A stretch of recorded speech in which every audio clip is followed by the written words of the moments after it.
When hurricane season rolls around, we usually talk about two main regions, the Atlantic and the East Pacific. And both of these areas have different characteristics. The Atlantic typically has more but less intense storms, and the East Pacific has less storms, but they are more consistently stronger in terms of wind speeds. So today we are talking about the top 10 strongest East Pacific hurricanes. Let's begin.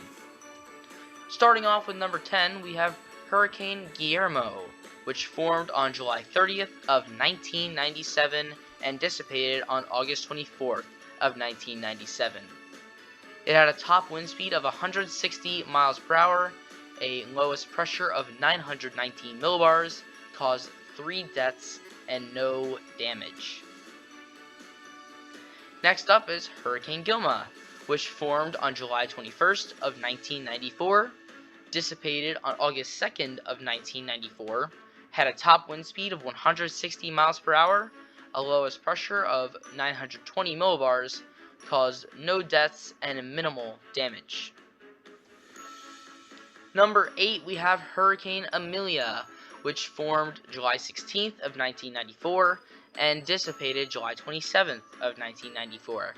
Had a top wind speed of 160 miles per hour, lowest pressure of 926 millibars, caused no deaths and minimal damage.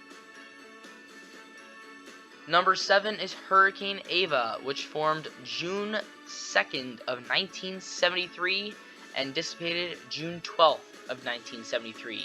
Had a top wind speed of 160 miles per hour, lowest pressure of 915 millibars, caused no deaths and no damage.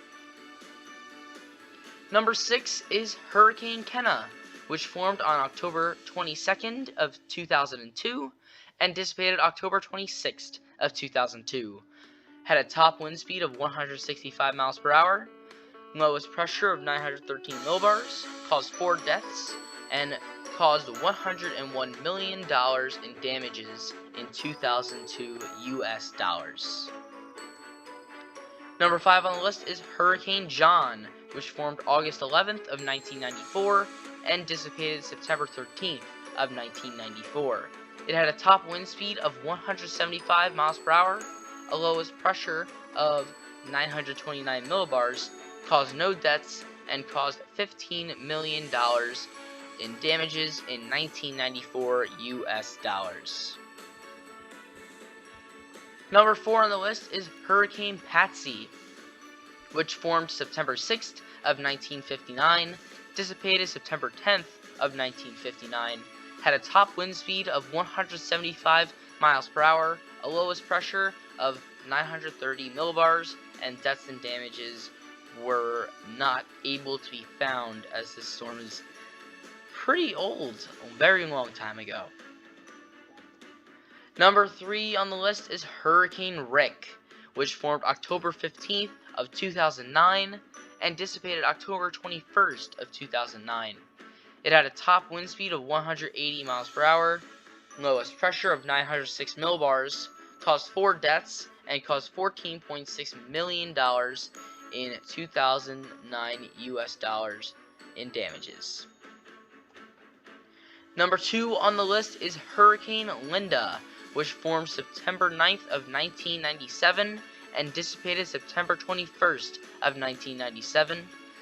Top wind speed of 185 miles per hour, a lowest pressure of 902 millibars, caused no deaths, and $3.2 million in damages in 1997 US dollars. And finally, we have number 1 on the list, Hurricane Patricia, which formed very recently in retrospect of everything we've talked about today. It formed October 20th of 2015 and dissipated October 24th of 2015.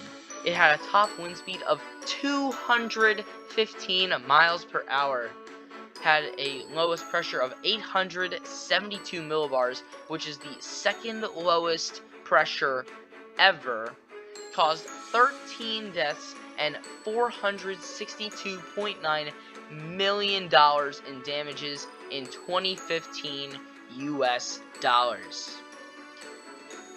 So that is the list.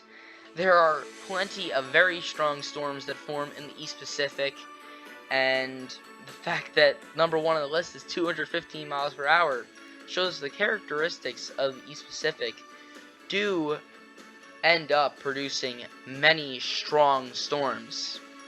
So very interesting to see the ranges of all of these storms, but also how they're very similar. They all usually form in about the same spot, or they make landfall in about the same spot. So the patterns are very similar as well over many years. So a very interesting region of the world and very interesting weather patterns. But that is all I have for today. Thank you guys for watching. I'll see you guys next time.